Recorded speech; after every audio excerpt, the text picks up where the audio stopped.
Hello అండి. నమస్తే. నేను మీ జోష్న. నేను ఈరోజు మీకు చూపించబోయే రెసిపీ సోరకాయ గారెలు ఎలా చేసుకోవాలో చేసి చూపిస్తాను. చాలా సింపుల్‌గా ఉంటాయండి. తప్పకుండా ఒకసారి ట్రై చేసి చూడండి. మీరు ఫస్ట్ టైం గనక మీరు మా ఛానల్‌ని చూస్తే ప్లీజ్ సబ్స్క్రైబ్ చేసుకొని సపోర్ట్ చేయండి. ముందుగా ఒక మిక్సీ జార్‌ని తీసేసుకొని ఇందులో ఒక పెద్ద ఆనియన్‌ని ఇలా కట్ చేసుకొని వేసేసుకోండి. ఇంకా ఒక 3 పచ్చిమిరపకాయలని కూడా వేసేసుకోవాలి. ఇందులో ఒక 5, 6 వెల్లుల్లిపాయలు, ఇంకా 1 టీ స్పూన్ వరకు ధనియాలని వేసేసుకొని మూత పెట్టేసుకొని మెత్తగా పేస్ట్ లాగా చేసేసుకొని పెట్టేసుకోండి. చూడండి, ఈ విధంగా గ్రైండ్ చేసేసుకొని పక్కన పెట్టేసుకోండి. నేను ముందుగానే సొరకాయని తురుముకొని పెట్టేసుకున్నాను. ఇది ఒక 1 కప్ వరకు తీసుకోవాలి. ఇప్పుడు ఒక బౌల్‌ని తీసుకొని ఇందులో 1 కప్ వరకు సొరకాయ తురుము, ఇంకా ఒక పెద్ద కప్పు వరకు బియ్యపు పిండిని వేసేసుకోండి. ఇది వేసుకున్న తర్వాత మనం ముందుగా గ్రైండ్ చేసి పెట్టుకున్న పేస్ట్‌ని ఇందులో వేసేసుకోవాలి.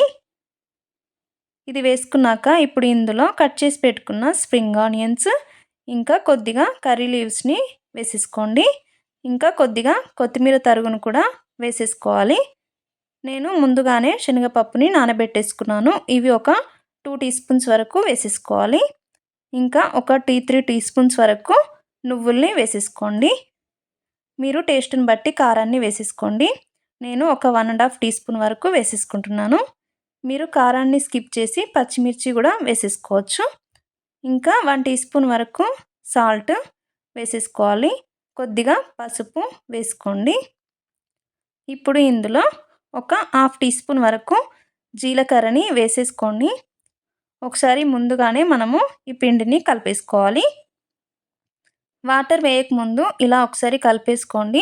ఎందుకంటే సొరకాయలో వాటర్ ఎక్కువగా ఉంటాయి కదా. చూడండి, ఇలా ముద్దలాగా వస్తుంది. ఇప్పుడు ఇందులో కొద్దిగా వాటర్ వేసేసుకోండి. మరీ ఎక్కువగా ఏం అవసరం ఉండవు.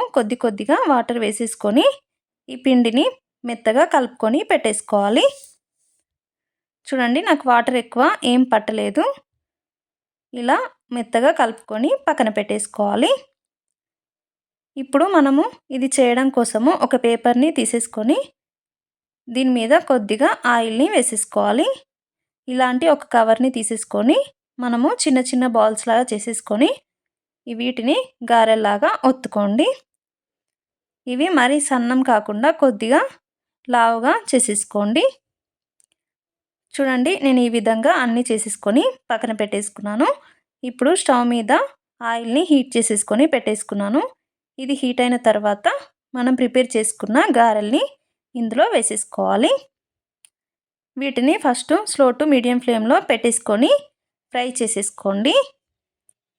చూడండి, ఈ విధంగా చేసేసుకున్న తర్వాత ఒక 2 మినిట్స్ తర్వాత 2 సైడ్స్ తిప్పుకుంటూ మనము వీటిని ఫ్రై చేసేసుకోవాలి. వీటిని మీడియం ఫ్లేమ్‌లో పెట్టేసుకొని ఫ్రై చేసుకోండి. ఇవి కాస్త మెత్తగా ఉన్నప్పుడే మనము వీటిని తీసేసుకోవాలి. చూడండి, ఇవి కాస్త కలర్ చేంజ్ అయిపోయాయి. ఇప్పుడు మనం వీటిని ఒక ప్లేట్‌లోకి వేసేసుకొని పెట్టేసుకోవడమే. అంతేనండి. ఇలా మనము మిగతా గారెలను కూడా చేసేసుకోవడమే. చాలా సింపుల్‌గా చేసేసుకోవచ్చు. ఇప్పుడు మిగతా వాటిని కూడా వేసేసుకొని ఫ్రై చేసేసుకోండి. అంతేనండి. చాలా సింపుల్‌గా చేసేసుకోవచ్చు. ఈ వీడియో మీకు నచ్చితే ప్లీజ్ లైక్ చేసి కమెంట్ చేయండి. Thank you for watching.